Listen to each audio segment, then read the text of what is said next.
নবম দশম শ্রেণীর শিক্ষার্থীরা এবং যারা এসএসসি পরীক্ষার্থী রয়েছে, আমরা আজকে তোমাদের সাধারণ গণিতের পরিমিতি অধ্যায়ের অর্থাৎ 16.2 অনুশীলনীর 308 পৃষ্ঠার যে উদাহরণ 15 রয়েছে, এই অঙ্কটা আমরা আজকে সলভ করব। ইতিপূর্বে অন্যান্য পার্টগুলো যারা দেখোনি, আমরা ভিডিও নিচে প্লে লিস্টের লিঙ্কগুলো দিয়ে দিই, সেখান থেকে দেখে নেবে।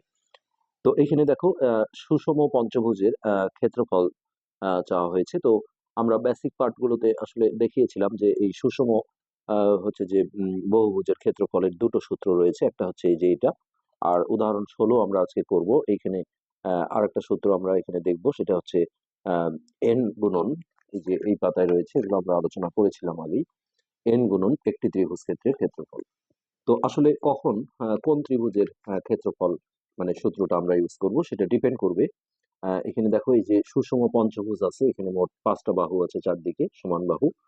তো এই বাহুগুলোর যখন দৈর্ঘ্যগুলো দেয়া থাকে, এই যে এই বাহুগুলোর দেখো সবগুলো সমান মাপের 4 সেন্টিমিটার, তখন আমাদের এই সূত্রটা ইউজ করে ক্ষেত্রফলটা বের করতে হবে।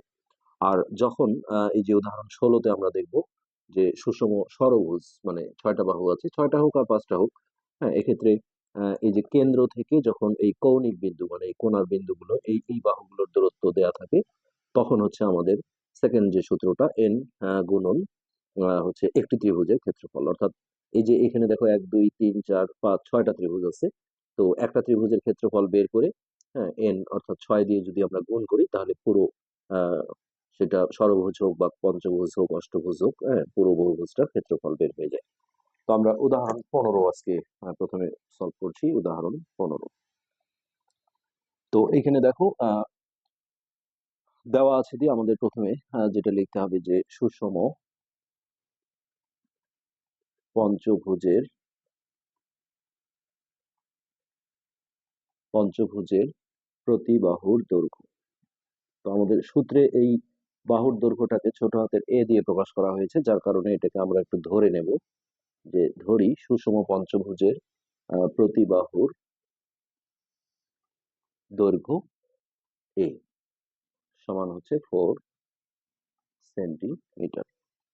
আর এখানে বাহুর সংখ্যা, পঞ্চভুজ মানে হচ্ছে বাহুর সংখ্যা, হ্যাঁ, এটাকে এন দিয়ে প্রকাশ করা হয়। বাহুর সংখ্যা ছোট হাতের এন সমান হচ্ছে 5। ওকে, এখন আমরা যেটা সুষম বহুভুজের যে ক্ষেত্রফল আছে সেটা লিখব। আমরা জানি দিয়ে তোমাদের এটা লিখতে হবে যে সুষম বহুভুজ আসলে 4টা বাহু বেশি হলে এটাকে আমরা সাধারণত বহুভুজ বলে থাকি। হ্যাঁ, 5টা বাহু, 6টা বাহু, 7টা, 8টা, যে কটাই হোক, তো এটাকে বহুভুজ বলা হচ্ছে। সুষম বহুভুজের ক্ষেত্রফল ক্ষেত্রফল তো এই সূত্রটা এরকম যে এন এ স্কোয়ার বাই নিচে 4, আর মাঝখানে আছে কট 180 ডিগ্রি ভাগ এন, এটা। তো এইখানে আমরা জাস্ট মানগুলো এ আর এন এর মানগুলো বসালেই আমরা ক্ষেত্রফলটা পেয়ে যাব। তো এন এর মান হচ্ছে 5 গুণন এর মান 4, তাহলে 4 স্কোয়ার বাই 4, আর এখানে হচ্ছে কট 180 ডিগ্রি ভাগ এন এর মান হচ্ছে 5। তো এটা ক্যালকুলেশন করলে যেটা হবে, এটা 4 স্কোয়ারে হচ্ছে 16, তাহলে 5 গুণন 16/4, আর এখানে কট, এটা আমরা যদি কাটাকাটি করি, তাহলে 3 5 15, 16 17 18 30, 5 30, অর্থাৎ 36 ডিগ্রি। কট 36 ডিগ্রি। তো এটা হচ্ছে যে আমরা এই জায়গায় দেখো কাটাকাটি করলে 4 4 16, তাহলে 4 5 20 ইন্টু হচ্ছে কট 36 ডিগ্রি, আর এককটা হবে আমাদের বর্গ সেন্টিমিটার, যেহেতু ক্ষেত্রফলের এককে সামনে একটা বর্গ দিতে হয়, আর সেন্টিমিটার একক দেওয়া ছিল। তো এই কট 60 আমি এখানে ডাইরেক্ট বের করতে না পারলে 1/10 36, 60 না 36, তাহলে 1/10 36, এইটা দিলে আমাদের দেখো এই যে যে মানটা দেখাবে 1.376। এখানে আমরা মোটামুটি দশমিকের পর যদি দুইটা ঘর নিতে চাই, তাহলে তৃতীয় ঘরটা যেহেতু 6 আছে, এক যোগ করে এটা 38 করে দিতে পারি। আমাদের এটা দশমিকের নিয়ম, যে তৃতীয় ঘরটা যখনই 5 থেকে 9 এর মধ্যে কোনো একটা অঙ্ক হয়, তাহলে পূর্বের অঙ্কের সাথে এক যোগ করে প্রায় লিখতে হয়। তবে বইয়ে এখানে 3টা ঘর লিখেছে, এটাও কোনো সমস্যা নেই। তো আমরা 2 ঘর নিচ্ছি, 1.38, তাহলে এই 20 গুণন 1.38 এত বর্গ সেন্টিমিটার। তাহলে এই 20 গুণন 1.38, তাহলে এটা 27.6। বইয়ে এখানে দেখো যে 3 ঘর লিখেছে, হ্যাঁ তোমরা চাইলে 3 ঘরও লিখতে পারো। 27.6 বর্গ সেন্টিমিটার। অবশ্যই আমাদের এখানে প্রায় লিখতে হবে, যেহেতু আমরা পুরো মানটা লিখি। তো এটাই হচ্ছে আমাদের এই অঙ্কের উত্তর। এরপর আমরা আজকের এই পার্টে উদাহরণ 16 যে অঙ্কটা রয়েছে সেটা সলভ করব। এখানে দেখো যেটা বলা হয়েছে যে এই সুষম ষড়ভুজের এই কেন্দ্র থেকে 6টা বাহু আছে, কেন্দ্র থেকে এই কৌণিক বিন্দুগুলোর দূরত্ব, হ্যাঁ এটা সমান মাপের হয়, এটা 4 মিটার দেওয়া আছে, ক্ষেত্রফল চাওয়া হয়েছে। তো আমরা এখানে ষড়ভুজটা হচ্ছে যে ছবিটা এঁকে নিতে পারো তোমরা। এই একটা বাহু, দুইটা, একটা, একটা, দুইটা, তিনটা, চারটা, পাঁচটা, ছয়টা। এইটা হচ্ছে তার সেন্টার। তাহলে দেখো এই কেন্দ্র থেকে এই কৌণিক বিন্দুগুলোর দূরত্ব দেওয়া আছে, এটা হচ্ছে 4 মিটার। এখন কিন্তু আমাদের আগের সূত্রটা আর হবে না, এটা। তো ওকে এই চতুর্দিকেই এটা হচ্ছে এই যে এই মাপটা 4 মিটার করে আছে। তো আমরা এখানে যদি নামকরণ করতে চাই, তাহলে এ, বি, সি, ডি, ই, এফ। তাহলে চিত্রে এ, বি, সি, ডি, ই, এফ একটি সুষম ষড়ভুজ।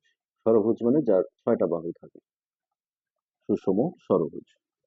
আচ্ছা, এখন আমরা বলবো যে কেন্দ্র ও হতে শীর্ষবিন্দু, অথবা এটাকে কৌণিক বিন্দু বলে, যে বিন্দুগুলো ও হতে কৌণিক বিন্দুর দূরত্ব, এই দূরত্ব আমরা এটাকে এ ধরে নিতে পারি, এ সমান হচ্ছে 4 মিটার। ওকে, এখন এইখানে যে কাজটা করতে হয় সেটা হচ্ছে এন গুণন একটি ত্রিভুজের ক্ষেত্রফল। একটি ত্রিভুজের ক্ষেত্রফল, এটা হচ্ছে আমাদের এই সুষম বহুভুজের ক্ষেত্রফলের সেকেন্ড সূত্র। তো এই একটি ত্রিভুজ বলতে এখানে দেখো এই যে 6টা যে ত্রিভুজ আছে, এই ত্রিভুজগুলো কিন্তু সমান ক্ষেত্রফল বিশিষ্ট। হ্যাঁ, তো সেক্ষেত্রে এখানে এই যে এই মাপটাও যেমন 4 মিটার, এটাও 4 মিটার, কিন্তু এই বাহুটার কিন্তু মাপ দেয়া নেই। তো সেক্ষেত্রে একটা ত্রিভুজের দুটো বাহু সমান হলে এটা সমদ্বিবাহু ত্রিভুজ বলে। এরকম এই 6টা ত্রিভুজই কিন্তু এখানে সমদ্বিবাহু ত্রিভুজ, অর্থাৎ এই যে এই ত্রিভুজের এই বাহুটা আর এই বাহুটা সমান, এই ত্রিভুজের এই বাহুটা আর এই বাহুটা সমান, এগুলো 4 মিটার করে দেওয়া ছিল। তো সমদ্বিবাহু ত্রিভুজের যে ক্ষেত্রফলের সূত্র রয়েছে, অনেকে হয়তো আমরা এই নিয়মে করতে চাবো যে b/4 root over 4a² minus b²। কিন্তু এখানে এ মানে হচ্ছে সেই সমান বাহুটা, তো আমরা বুঝলাম যে এই যে এই সমান বাহুটাকে আমরা এ ধরলাম 4, কিন্তু বি মানে কিন্তু অসমান বাহু, অর্থাৎ বা ভূমিও বলা হয় এই বাহুটা, এই যে এই ত্রিভুজের ক্ষেত্রে। তো এই বাহুটার যেহেতু মান দেয়া নেই, তাহলে ওই সূত্রের সাহায্যে আমরা সমদ্বিবাহু ত্রিভুজের ক্ষেত্রফলের সূত্রের সাহায্যে কিন্তু এই একটি ত্রিভুজের ক্ষেত্রফল বের করতে পারবো না। তো একটা ত্রিভুজের ক্ষেত্রফল বের করলে এখানে 6টা সমান মাপের ত্রিভুজ আছে, যে এই 6 এন এর মান হচ্ছে 6, সেটা দিয়ে গুণ করলেই বহুভুজটার ক্ষেত্রফল বের হয়ে যায়। তো এটা সেটা না করে আমরা ত্রিকোণমিতিতে একটা সূত্র পড়েছি যে একটা ত্রিভুজের ক্ষেত্রফল হচ্ছে half A B sine theta. এই সূত্রটা আমরা কখন ইউজ করি, যখন একটা ত্রিভুজের দেখো এরকম দুটো বাহু দেওয়া থাকে, ধরো যে এই বাহুটা মান আমরা জানি যে এ, এই বাহুটা ধরো যে বি, তাহলে এই বাহু দুটার মাঝখানের যে কোণ এটাকে থিটা ধরলে, হ্যাঁ যদি এই থিটার মানটা দেয়া থাকে, তাহলে এই half A B sine theta দিয়ে আমরা একটা ত্রিভুজের ক্ষেত্রফল বের করতে পারি। তো এখানে কিন্তু সেই ঘটনা ঘটেছে, আমরা যে কোনো একটা ত্রিভুজ যদি ধরি, যে কোনো একটা ধরলেই হবে। হ্যাঁ, এইভাবে যদি লিখি যে ত্রিভুজ বিওসি, বইয়ে যেমন সিওডি করেছে একই, বিওসি এর ক্ষেত্রফল। তো এই ত্রিভুজটার ক্ষেত্রে দেখো যে এই যে এই বাহুটাও 4, এই বাহুটাও 4, তাহলে যেহেতু একই মাপ, যার কারণে আমরা একটাকে এ একটাকে বি আসলে এখানে বলতে পারবো না। এখানে এ আর বি মানে হচ্ছে ওর যে বাহু দুটো হচ্ছে যে মান দেয়া আছে সেই বাহু দুটো। হ্যাঁ, তো এখানে আমরা আসলে সূত্রটা একটু ভিন্নভাবে লিখবো, যে হাফ এ বি না বলে এ, ধরো এটাই এ, এটাই আবার বি। হ্যাঁ, কিন্তু সেটা বি না লিখে হাফ এ গুণন এ ইন্টু সাইন থিটা, যেহেতু বাহু দুটো সমান ছিল। তো এই থিটার জায়গায় আমাদের একটু কোণটা একটু মানটা বের করে নিতে হবে। আমরা এই যে বিওসি কোণটা এখানে একটু বের করে নিই, যে বিওসি সমান, এইখানে আমরা থিটাটাও লিখে দিই। তো একটা ত্রিভুজ, একটা বৃত্তের কেন্দ্রে তোমরা জানো 360 ডিগ্রি কোণ সৃষ্টি হয়। তো সেটা যেহেতু 6টা ভাগ হয়েছে, তাহলে 360 কে আমরা যদি 6 দিয়ে ভাগ করি, তাহলে এটাই হবে আমাদের এই বিওসি কোণ, যেটাকে আমরা থিটা ধরে নিলাম, অর্থাৎ 60 ডিগ্রি। ওকে, এখন দেখো এই জায়গায় আমরা মান বসাবো, হাফ গুণন এর মানও হচ্ছে 4, আবার এই এর মানটাও 4 ইন্টু সাইন, হ্যাঁ থিটার জায়গায় এখানে আমরা 60 বসালাম, বা 60 এই লাইনে বসানো যেত।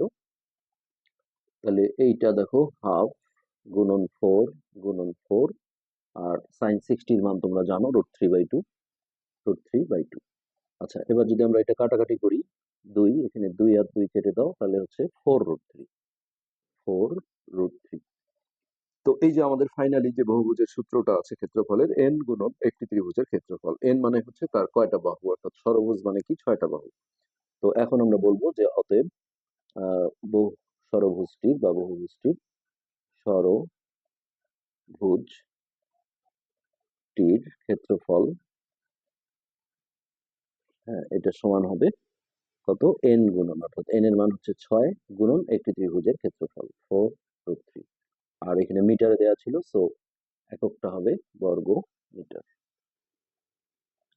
হ্যাঁ, ওকে, এখন এই দুটো গুণ হবে 4×6 = 24, 24√3। এটা তোমরা চাইলে ক্যালকুলেটরে 24 গুণন √3 করে দশমিকে অ্যান্সার রাখতে পারো, অথবা এইভাবে রাখলেও হবে, বই এইভাবে রেখেছে। আমরা এর মাধ্যমে আজকে 16 উদাহরণ শেষ করে ফেললাম। পরবর্তী পার্ট দেখার আমন্ত্রণ রইল। ধন্যবাদ।